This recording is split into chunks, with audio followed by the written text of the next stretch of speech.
What's going on, everybody? It's Jeremy coming to you with another video, and today we are talking about the potential epic meltdown of 2020, or it could be 2021 when this all plays out. But we are heading potentially for one of the biggest meltdowns, if not the biggest meltdown of all time. It's going to make 2016 look tame in comparison. Now, before we get into this, and I have to do this every time on this channel because I'm talking about very, very controversial stuff right now. I am on YouTube's platform. These are my opinions. If you disagree, then there are other sources of information you can go and you can look. These are my opinions based on what is going on. And ultimately, we're going to see how this all plays out. But from this point forward, my opinion, only my opinion. If you disagree, that's perfectly fine. But we have to give those caveats, unfortunately, here on this platform. And it drives me crazy. But gotta play the game. Okay, now, I believe that Donald Trump will continue to be the president of the United States in 2021, 2022, 2023, and 2024. I firmly believe that. I also know there's a lot going on. We currently have an Arizona state legislator hearing right now going on. There's a lot of people watching it. Arizona has certified the election. There is lawsuits all over the place. It's almost hard to keep up with all of the moving parts going on. But ultimately, everything that's going on is part of the process.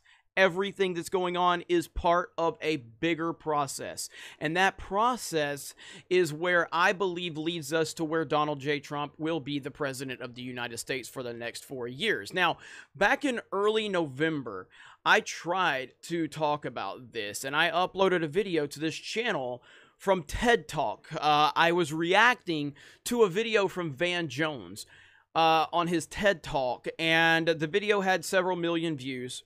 And I tried to upload this to the channel back on November 9th. They claimed the entire video, as you see, blocked in all territories.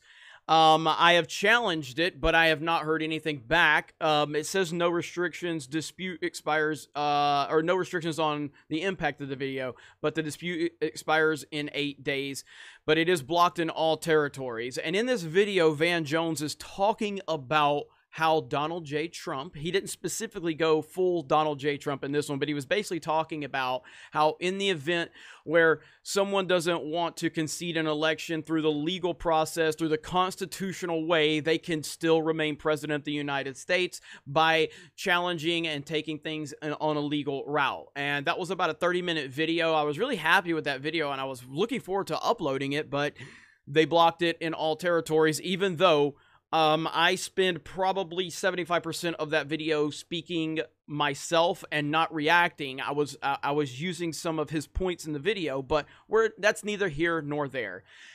And then we have this video that's been making the rounds on the internet the last few days, and I think this is kind of the point that Van Jones was making that I was reacting to. And right here, this shows you that Donald Trump knows exactly what he's doing.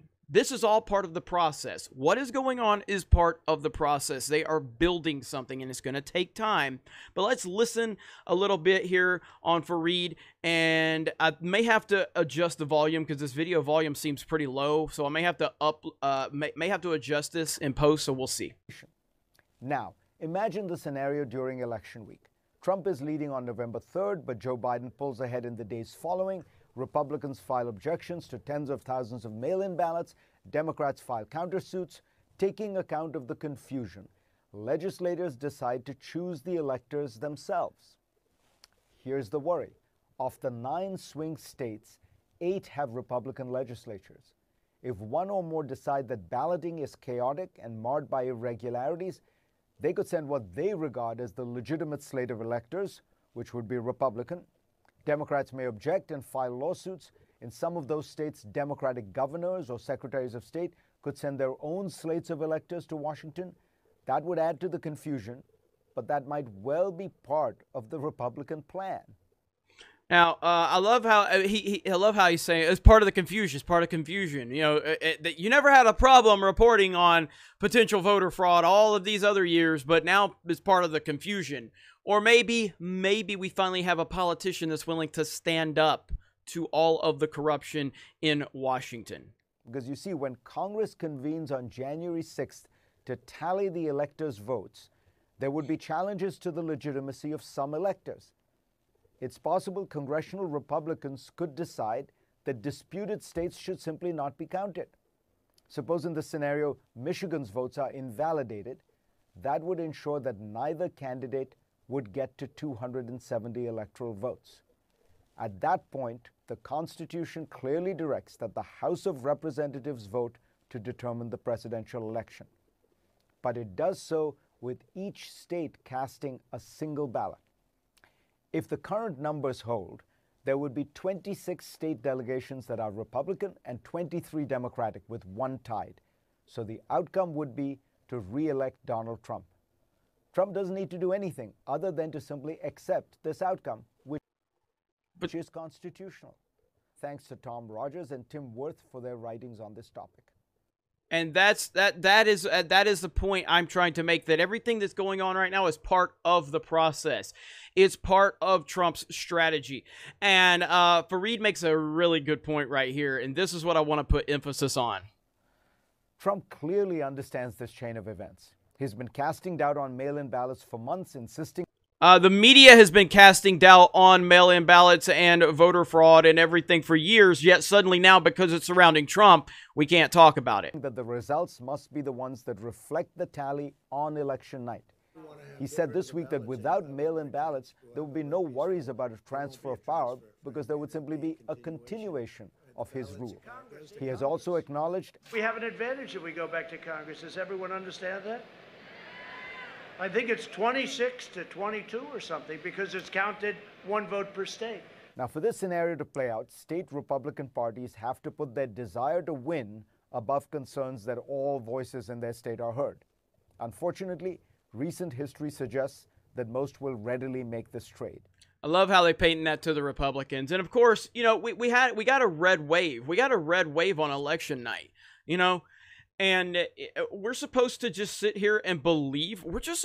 I'm supposed to sit here and believe that the Republicans had a strong night on election night, but Joe Biden got more votes than Barack Obama, like 12 million more votes than Barack Obama.